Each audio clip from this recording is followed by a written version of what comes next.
ओम शांति।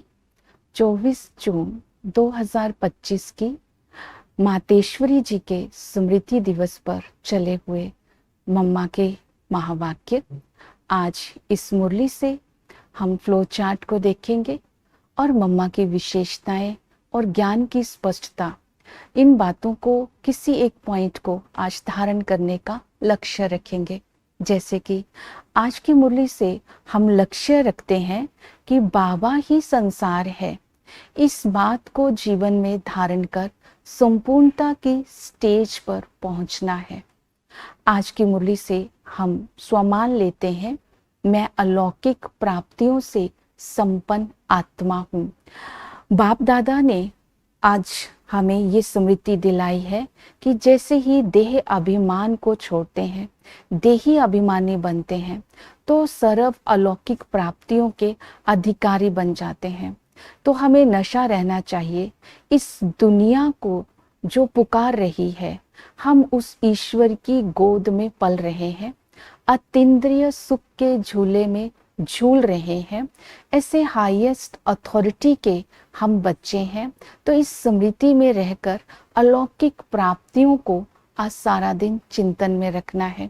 तो आज की मुरली से प्रैक्टिकल में होमवर्क यही रहेगा, बाबा ही संसार है। तो अपनी वृत्ति में, अपने चित्त में, अपनी बुद्धि में और अपने स्मृति में बाबा की श्रीमत को धारण कर बाबा ही संसार, इस स्मृति को साकार करना है। तो आज की मुरली से विशेष पुरुषार्थ रहेगा। तो पहला पुरुषार्थ है कि बाबा की ही संसार है। इस स्मृति को साकार बनाने के लिए बाबा के साथ सर्व संबंधों का रस लेना है। जब बाबा से सर्व संबंधों की रसना इस संगम पर हमें मिलती है, तब ही तो गायन है, तुमेव माताश्च पिता तुमेव। तो बाबा ने इस बात में बताया है कि तुम्हें अनासक्त योगी बनना है। जब हम अनासक्त योगी बन जाते हैं, तब हम सुख की प्राप्ति करते हैं और हम बाबा को अपने सर्व संबंधों का बाबा के साथ अनुभव कर सकते हैं, जिससे हम बाबा के फरमान पर चल सकते हैं। तो बाबा के साथ पिता के संबंध का अनुभव करने के लिए पिता की महिमा को बुद्धि में रखना है कि वो बीज रूप है, दुख हरता सुख करता है, धनवानों का धनवान है। सर्व संबंध इस संगम पर हमें बाबा से मिलते हैं। तो इस तरह जब हम उनकी महिमा को स्मृति में रखते हैं तो संपूर्णता की स्टेज पर पहुंच सकते हैं, क्योंकि संगम पर बाबा सुख शांति पवित्रता की प्राप्ति हमें 21 जन्मों के लिए कराते हैं। तो पिता के संबंध से जब हम संपूर्ण वर्षा इस संगम पर प्राप्त करते हैं, परिवृष का वर्षा और साथ साथ सर्टिफिकेट, तब हम सतयुग का वर्षा प्राप्त कर सकते हैं। टीचर के संबंध से बाबा हमें स्वयं की पोजीशन और खुद की पोजीशन की नॉलेज देते हैं। हम गॉडली स्टूडेंट स्कॉलरशिप के लायक बनते हैं। इस संगम पर ही हमें ये लॉटरी मिलती है, जिस लॉटरी को लेने से हम विजय माला के दाने बन जाते हैं और हम शांत में रह करके अपने हिसाब किताब को चुकतू कर सकते हैं। और इस तरह इस संगम पर बाबा ने टीचर बनकर के हमें नॉलेज दी है कि चक्र का ज्ञान बुद्धि में रखना है। आदि में हम डीएटी वर्ल्ड में थे, मध्य में हम डेविल वर्ल्ड में आए, अंतिम जन्म में जब बाबा मिलते हैं तो सतयुग और त्रेता का सार हमें बताते हैं, पुरुषार्थ करा करके हमें गोल्डन दुनिया के लायक बनाते हैं।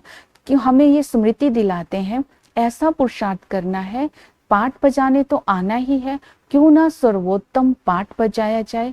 तो हमें अलौकिक कार्य करना है और नंबर 1 प्रिंस पद का प्राप्त करना है। तो इस तरह बाबा हमें अंतिम समय में पुरुषार्थ कराते हैं।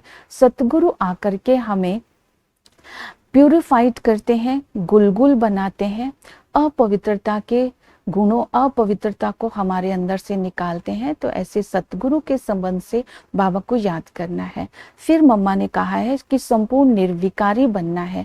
निर्विकारी बनने के लिए हमें अपने कर्मों से अपनी संभाल करनी है, कोई पाप कर्म नहीं करना है, ऐसा कर्म नहीं करना है जिससे पापों का खाता बन जाए। संपूर्ण विकारी बनने के लिए अंतर्मुखी हो, अपने पुराने शरीर के भान को छोड़ देना है। इससे हम परिस्थितियों पर विजय प्राप्त कर लेंगे। इसलिए देही अभिमानी बनने का बार बार अभ्यास करना है। फिर दूसरा है संपूर्ण निर्विकारी बनने के लिए अपना पोता मेल रखना है कि 5 विकारों के वश होकर के कोई ऐसा कर्म तो नहीं किया जिससे पाप बन जाए। तो सारा दिन का पोता मेल में ये चेक करना है कितना फायदा हुआ और कितना घाटा हुआ। जब हम ये चेकिंग करेंगे तो नेक्स्ट डे के लिए हम पाप कर्म से अपनी संभाल कर लेंगे, हमें सावधानी मिल जाएगी। फिर मम्मा ने कहा कि अपने अंदर ये भी चेकिंग करनी है कि विकारी संस्कार हमारे कहाँ तक बदले हैं। फिर धारणा के ऊपर अटेंशन दिलाते हुए कहा कि परीक्षाओं को एडवांस में अपने सामने रख अभ्यास में चलते रहना है। अभ्यास में चलते रहेंगे तो परीक्षाओं को पास कर लेंगे। जैसे कि मैं लाइट हाउस हूँ, जब इस स्मृति का स्वरूप बन जाएंगे तो हमारा प्रकाश वतन तक पहुंचेगा और उस समय बाबा ने कहा लाइट प्रवेश होगी और शक्तियों की अनुभूति होगी। दूसरा स्मृति में रखेंगे कि मैं अकाल मूर्त हूँ। अकाल मूर्त की स्मृति में रहने से हम काल पर विजय प्राप्त कर लेंगे और इसी तरह अकाल सर्व समस्याओं से मुक्त कर देगा। अकाल मीन्स काल में समय भी होता है, काल मीन्स मृत्यु भी होता है। हम दोनों पर विजय प्राप्त कर सकते हैं। फिर धारणा करनी है कि सहनशील बनना है, दैवी गुणों को धारण करना है, ईश्वरीय सुख की अनुभूति करनी है। मैं त्यागी हूँ, मैं इस स्मृति का भी अभिमान ना आए, त्याग का भी त्याग करना है। तो बाबा ने कहा कनिष्ठ पुरुषार्थी नहीं बनना है, श्रेष्ठ पुरुषार्थी बनना है। और इस तरह अपने निश्चय को स्थैर्य बनाना है, प्यूरिफाई होने का पुरुषार्थ करते रहना है। फिर बाबा ने देवताई संस्कार को इमर्ज रूम में सारा दिन रखने को कहा। इस तरह आज मम्मा ने बाबा के वाक्यों को स्पष्ट करते हुए यही कहा है कि जितना धारणा मूर्त होंगे, जितना हम चक्र को बुद्धि में रखेंगे, बाबा के साथ सर्व संबंधों का रस लेते रहेंगे, उतना ही हम संपूर्णता की स्टेज का अनुभव कर बाप समान बनते जाएंगे। ओम शांति।